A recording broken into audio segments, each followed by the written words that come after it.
You're watching the Coaches Roundtable on the Armstrong Neighborhood Channel.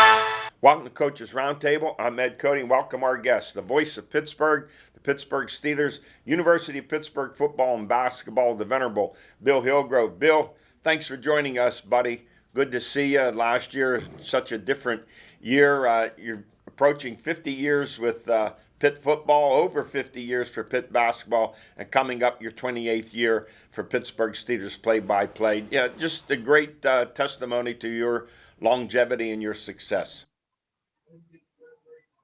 Well, remember, Ed, I was 7 when I started. I'm going to say, well, you're all Pittsburgh, Central Catholic, Duquesne. Bill, let's go back, before we talk about this year's Steelers, let's go back to the first game last season with the Giants in MetLife Stadium. And you start the game and you're looking out at 82,500 empty seats. How weird was that?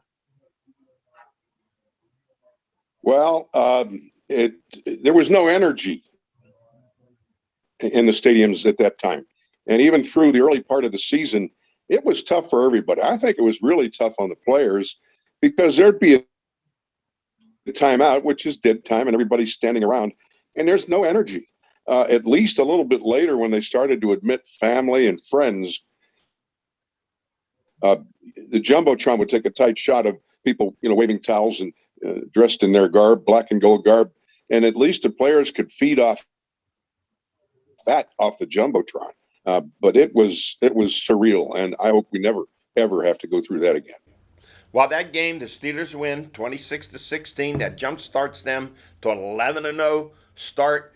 Talk about Super Bowl. Ben was fabulous, looked like the league MVP, and then it all came crashing down with a 1-5 finish. Bill, in all your years, have you ever seen such a collapse at the end of the season as the Steelers had last year?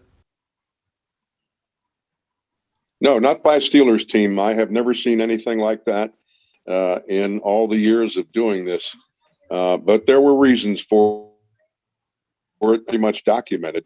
And I think at the root of it was the fact that I think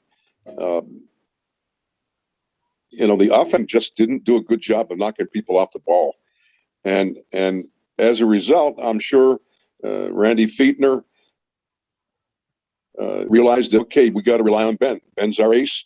And then, Ben's throwing the ball 55 times a game, and we became a West Coast offense. And nor is it Ben's identity. And I think, that really led to facilitated the collapse. And maybe we blame Le'Veon Bell. And truly, Craig Wolfley touched on this in the early part of the broadcast from Canton. He said, Le'Veon has that stutter step and then the quick burst. And the lineman got lazy, figuring all we have to do is shield somebody and he can, find his own crack and go through it. Well, not everybody has that type of ability that Le'Veon has to do that. And as a result, we were in a bind. And fortunately, I think Adrian Clem, the new offensive line coach, realizes that and is slowly getting these guys back to the culture of driving people off the ball. Well, Clem's come from a background with New England where they ran the football. The Steelers last year in the NFL. Najee Harris, should he make a difference? But then, Bill, what's your thoughts on the concern about the offensive line that's been totally rebuilt? To me, it's a mental thing, the commitment to the running game. I think they lost that commitment.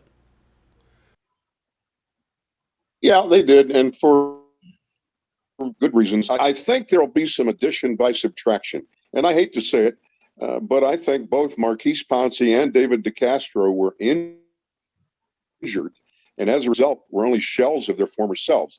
And I think with the new names, and you always hate newness in offensive lines, but I just think with the new guys coming in, I think it'll take them some time. But I think with the early part of the schedule, I think they can, allow this group to develop into a power offensive line. And I think we'll get back to Steelers football as a result. A lot of speculation about Ben, about him coming back. He is coming back, restructured his salary. What do you expect from Ben? Does he have enough to get the Steelers to the promised land once again? I think he does, but again, it can't be Ben throwing the ball 55 times a game. We have to mix it. But the great quarterbacks all play their best football after the age of 50, and he's one of the great quarterbacks, and I think he's got some gas left in the tank. I think, though, with this situation, you have to look at it year by year, and I think he's got enough to give them a great season this year, and I look for that. He had a very close relationship with Randy Fichtner, who was fired. They bring in Matt Canada. You're familiar with Matt, but his work with Pitt. What will be the adjustment? What differences will you see with Matt? And do you think there will be that commitment to the running game again under him?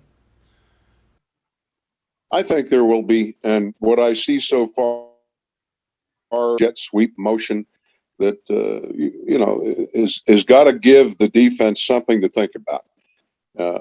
But you got to the jet guy the ball once in a while to make it effective, and I think you'll see that. But I don't know how much Matt is going to show in the preseason, and again, you're not going to see the Steelers' 2021 offensive line intact very much. So I think it's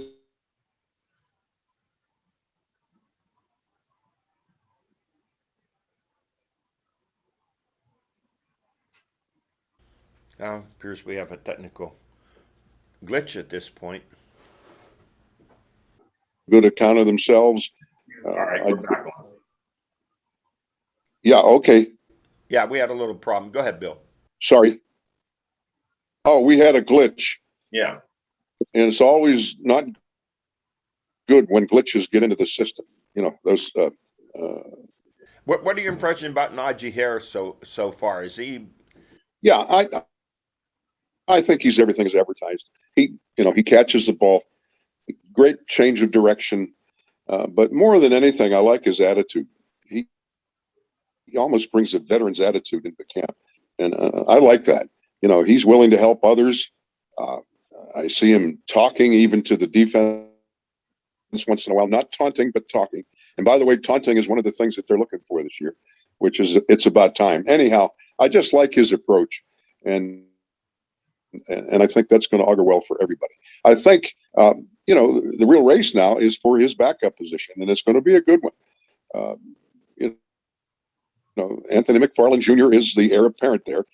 Benny Snell, I think, would be, but Benny still has to show me that he can pick up the blitz better than he has in the past. And if you're looking at somebody new, I don't know if he's even going to make the 53-man roster, but Kalen Ballage, number 29, has shown some little, improvements and bursts. So it's going to be an interesting thing to watch the running back position. Bill, what's going on with T.J. Watt? To me, it seems like, is he the first ever in camp holdout? How unusual is this? Yeah, and what's interesting about it, Ed, I've watched a couple of practices where he'll take Cassius Marsh aside and talk to him, imparting some of his knowledge of that position. And that's interesting, the fact that he doesn't want to suit up until they work out a deal. And it's how the Steelers are once the season starts. They like to put that stuff on the back burner, and I don't know that he and his agent are going to allow that. So stay tuned. But I think it's interesting that he's willing to at least be there and help the younger guys and the other guys learn what he knows. So it's positive. Bill, in our final minute here, let's look at the schedule. Open up at Buffalo. They have some road games. They're at Green Bay. They're at Kansas City. They're at Minnesota. The usual battles with Baltimore. What are you seeing this season with a 17-game schedule? You're always pretty close on your predictions. What do you see this year? Don't count the Steelers out. A lot has been said about the rest of the division improving, and I think the Steelers have improved. And it wouldn't surprise me if at the end the Steelers are right there. And interestingly, the back end is loaded with division games, so I think the Steelers will be a competitive force again. Bill, always good to talk to you. Thanks for joining us. See you at some of the Pitt games. Hopefully see you September 4th with the opener there at University of Massachusetts. And next week I'll have your sidekick on, Pat Bostic, to give us the insight on Pitt football. That's great, Ed. Great to talk to you, and you enjoy the season as well. I think it's going to be fun. All right, Bill. Thanks a lot. I'll be right back with Alan George. High school sports, community events, all of your favorite local shows are calling the Armstrong Neighborhood Channel their home. Find out everything your neighborhood has to offer on Channel 100 or on YouTube. Spirit, town pride, local communities. This is the Armstrong Neighborhood Channel. I am back, joined to my right by the Swami George Abraham, to my left the Tiger Albert Campman. On the spotlight, Brady Brown of Slippery Rock won 2 harness races at the Meadows. He picked up 2 checks totaling $13,300. I remember when he started, like it was yesterday, Al and I were working with his sister, and he's outstanding. I watch him several days a week, and what he does that I really love is Al like that too. He gives you a chance out. He gets out and goes. He's not going to be ninth, 3/4 of the way through and finish second valiantly. He's taking him out there. That's something I see you doing. You could be a harness racer. Yeah, that's you. Oh, nothing worse than when your guy gets caught behind 7, really. Right. He gives his course a chance. Hey, Sarver's Michael Norris, for the second straight year, he won the 32nd annual Duke George Memorial Steel City Classic late model race at the Pennsylvania Motor Speedway. I don't know what he picked up, but I bet it was a nice check there, too. Absolutely. And at Lernerville Speedway, Rex King Jr. won the modified feature, and the 27th annual Butler Eagle Amateur Golf Open at Slippery Rock Golf Course. The winners for the men's, Jeff Patterson shot a 69, his second straight title. For the women, it was Paige Scott with a 66. DJ Cannon of Mars, he's been named the head baseball coach at Gannon University. And Butler swim star Laura Gettler, she has transferred from Duquesne to South Carolina. I just think she's going to a better swimming program. I would think so, yeah. And Zach Keppel, the new boys basketball coach at Carn City, replaces Chris Bellis, who resigned in June. Yeah, give somebody younger. I don't know if he's a young guy or what, but Bell did a nice job there. Bell did a nice job, 12 years. He did a very, very good job. Yeah, absolutely. He was fine. Let's go to our stories of the week. The Pro Football Hall of Fame game. Steelers 16, Dallas 13. And one thing about exhibitions, they lose, don't get down. They win, don't get too high. But ask you guys, what did you see? Anything that stood out for you? I watched it and nothing stood out to me. Same with me. Yeah, exhibition games are really film-oriented, looking at technique, looking at see who's in the right position, alignment, those kind of things, who can count on, and then looking at special teams, who does well on that. Other than that, as a fan, it shouldn't mean much. It was 16-3. They did nothing, Dallas. Nothing. Yeah, Dallas was nothing. And I don't know that they were. Roethlisberger had a hat on, and their quarterback Prescott had a hat on. Zeke Elliott had his nose ring in. I'm not sure it was much of a.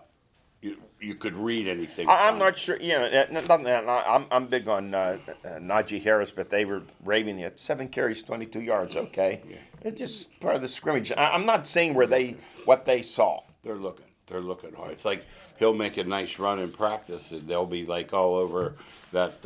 One of their shows talking about the great run he made. And I remember he's running against your defense. And they're not going to. I'm definite about this. If they're planning on running the football this year, they're coming in 4th place. Yes.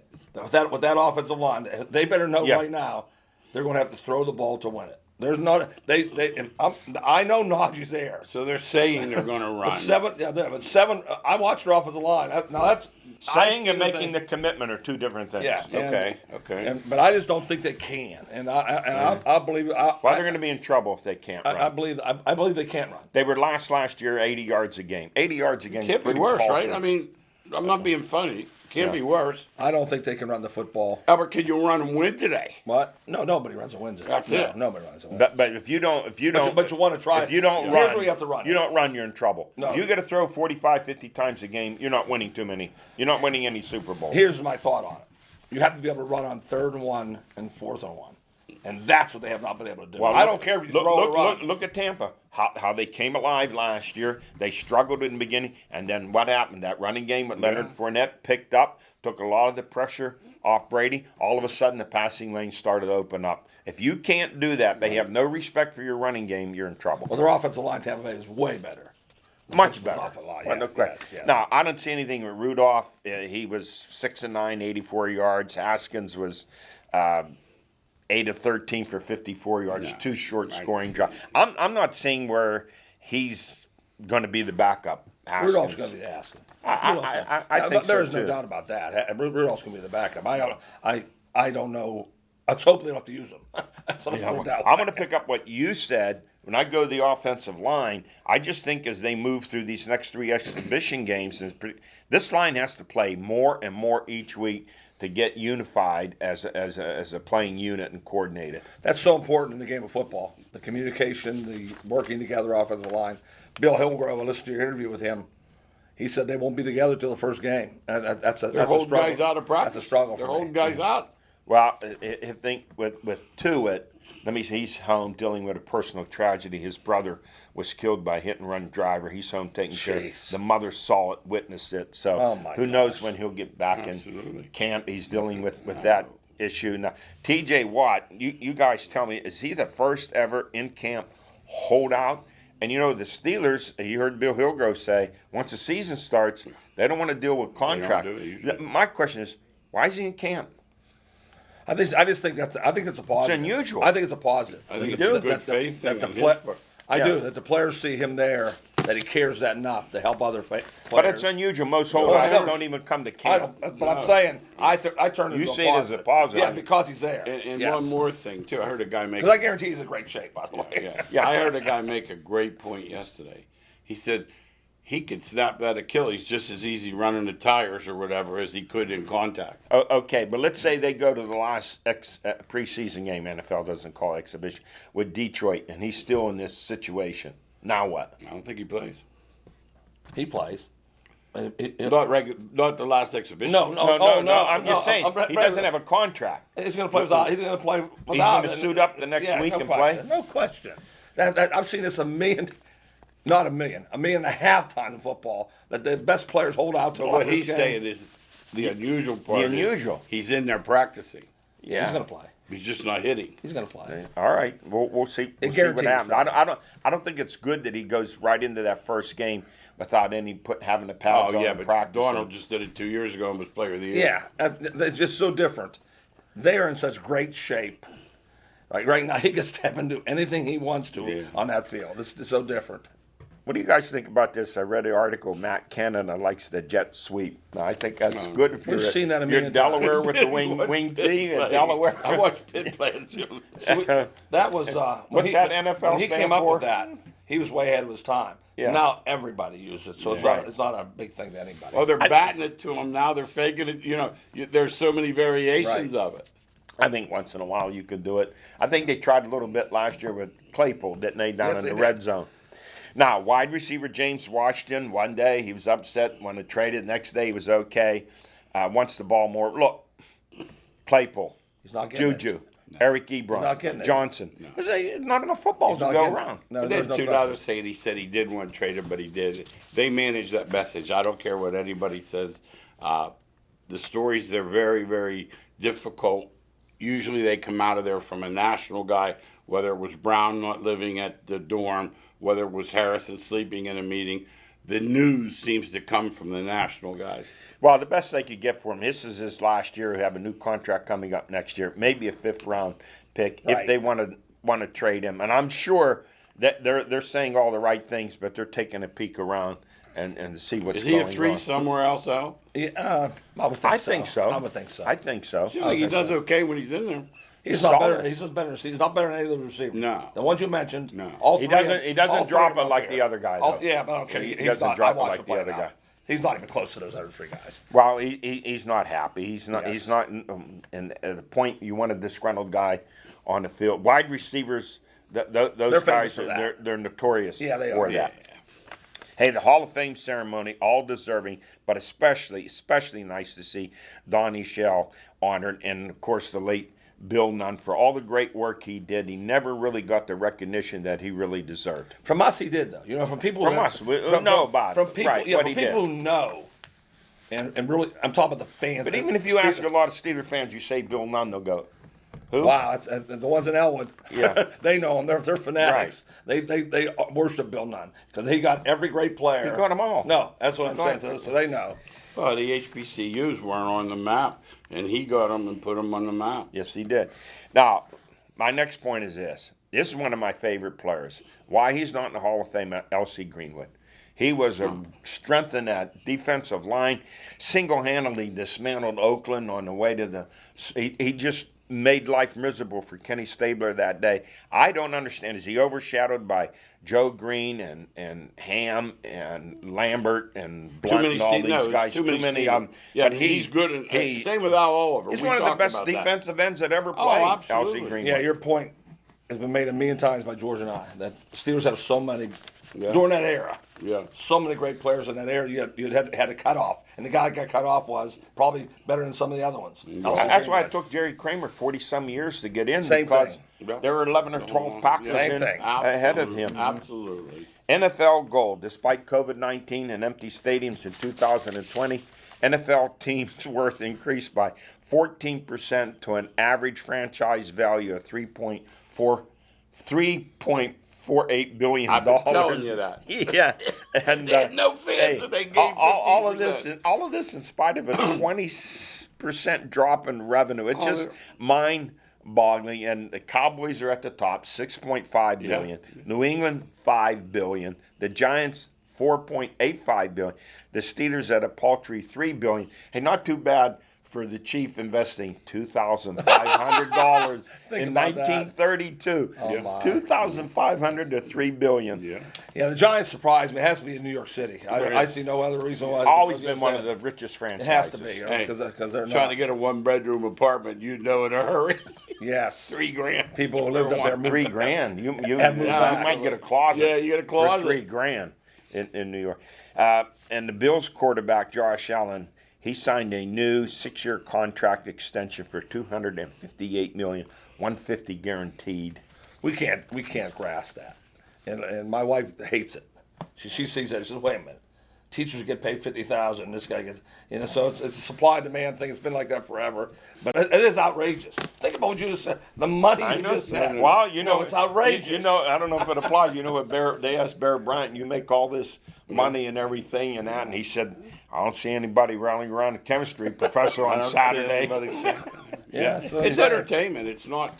It's outrageous. All it is entertainment, and they're not getting a penny more than they can afford to pay him. And to quote the guy at Kansas City, the guy got $500 million, Mahomes, and they said it was team friendly. Guys, you look at network TV. What has saved them over the years? It's been sports. Oh yeah.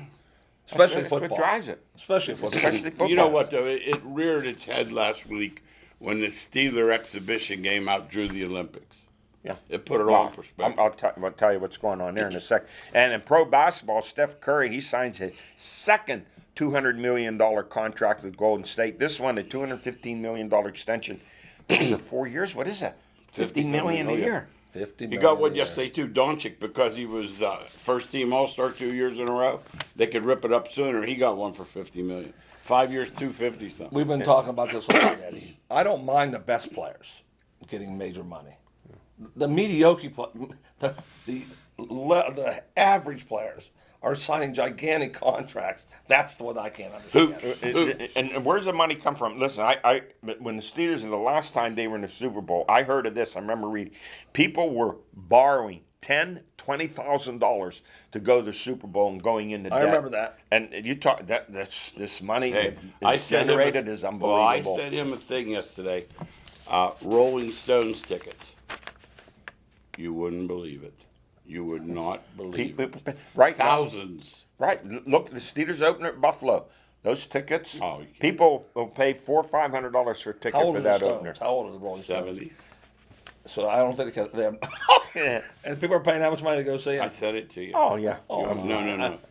Hey, you won't the, believe it. the NFL Jesus. Players Association, they want COVID-19 protocols to remain for the 2021 season. They don't want anything to change. Are you a little bit surprised by that from them? No, I think they scared them a little bit with the we may not replay it, just call it a forfeit, because then both sides don't get paid. I think that was their The money, goal. the money. They're trying to hit him in the face And with they're the trying to money. protect their own players. Yeah, they are. Hey, Ravens quarterback Lamar Jackson, who has twice now been infected with COVID, says he's still unsure about getting vaccinated. I know his teammates aren't going to be very happy with him. That's the part they don't get. If they don't play because he's part of it, Yeah. and they don't get paid. Don't remember, they don't get paid. The other team doesn't get and the other paid. team don't get paid. They're coming after him. And how about this lesson something there? Everyone before I heard, well, if you get it once, you build up immunity. Well, he had it last November and he got it again right away. No So- one knows. so no much one for knows how much immunity. thing works. No. Only thing you need to know is the player's going to be upset with him. That's all you know. Hey, with what's going on right now, it seems to be surging with this Delta variant. How concerned should the colleges be and the pros coming up here? They're very concerned. You can tell how they're writing. You can tell they're sending memos out. Every conference, every pro sport is saying, listen, they're adding more to it, and especially when the word forfeit comes up. When that word comes up, they're nervous. George, you mentioned the Olympics. U.S. takes home the gold, but there were two opponents here, the other teams, the athletes, and then COVID. Controversy remains over lax testing on doping, and many of the athletes there competing against other athletes. Some athletes were complaining that they were in a pool next to swimmers who were not vaccinated. The ratings down 50% from 5 years ago in Rio. Yeah, That's a huge drop. That's a gigantic drop. I watch a little bit. I mean, I have the TV on, but I don't sit in front of the TV and watch it. I don't know what you guys do. Not like I used to. But I watch a little bit of it. Well, to see the basketball, you had to stream everything but the final.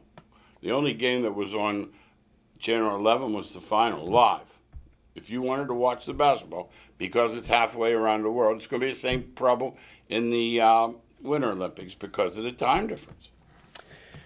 Well, let's take a look at Major League Baseball. The Pirates 41-71, 50 games to go. Next up with St. Louis and Milwaukee, swept by the Reds. In 7 games in Cincinnati this year, the Pirates are 0-7, outscored 61-17. But they have a culture change down there. It's a culture. There is Yeah. a culture change. That's, Yeah, that's all right. Mitch Keller, 3-8, 7.05 ERA. Another horrendous outing, an 11-3 loss to the Reds. Went 5 innings, 7 hits, 4 walks, hit a batter, 4 earned runs. Now, are you guys seeing something that I'm not seeing? I just don't see him being a major league starting pitcher. Yeah, I think he stinks. Maybe I'm missing something. I think he stinks. being honest. The reason I say that, Eddie, is if you continue to do wrong what you've always done wrong, that means fall behind hitters, then you're not getting any better. When do you You learn? understand? That's what I'm saying. Let's get better first at command, and then I'll say you're getting better. He's always 2-0, 3-1. When you're judged by your work, he's your number one pick and Polanco's your highest paid player. And to me, I'm looking at 2022. What are they? The starting rotation. You have, Brault's come back from an injury. You have Cool, 4.43. Brubaker 4.95, Crow 5.47, and Keller. I don't see where this is going. Where's this building a starting rotation for next year? Well, next year they're still bad again next year. There's no question about it. 2022 they'll be just as bad as they were in 2021. Hey, so much more we have to cover. This week starts up high school fall sports, heat acclimation. Next week football puts on the pad. So much more for us to talk about. We'll see you next week.